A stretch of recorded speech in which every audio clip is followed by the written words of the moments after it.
জীবনে সুখী হওয়ার জন্য কি করতে হবে জানেন? জীবনে সুখী হওয়ার জন্য অতীত বা ফ্রাস্ট্রেশন বা চিন্তা ভাবনা বা আপনার জীবনে যত খারাপ মেমোরি আছে সেগুলোকে প্রথমে ফেলে দিতে হবে। কেন বলুন তো? আপনি একটা 250 গ্রাম ওজনের কিছু একটা নিন। হতে পারে সেটা বোতল, হতে পারে সেটা ইট বা যেকোনো কিছু। আপনি সেটাকে ধরতে পারবেন খুব সহজেই। সেটাকে আপনি সেটাকে নিয়ে খেলাও করতে পারবেন, আপনার কিন্তু কষ্ট হবে না।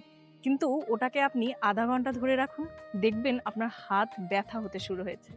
তারপর সেটাকে ১ ঘন্টা, ২ ঘন্টা, ৬ ঘন্টা, ১০ ঘন্টা দেখবেন সেটাই আপনার কাছে পাহাড় সমান পর্বতের মতো ভারী মনে হচ্ছে। কিন্তু আপনি যদি ওটাকে ১ম এই ছেড়ে দিতেন, তাহলে কিন্তু এই যন্ত্রণাটা আপনার হতো না।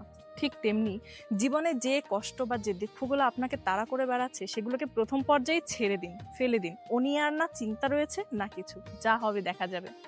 পাস্ট বা ফিউচার এগুলো কোনো কিছুই কিন্তু জীবন নয়। বর্তমানটাই হচ্ছে জীবন। বর্তমানে আপনি যেমন করবেন সেটাই ফিউচার আপনাকে ফল প্রদান করবে। হরে কৃষ্ণা।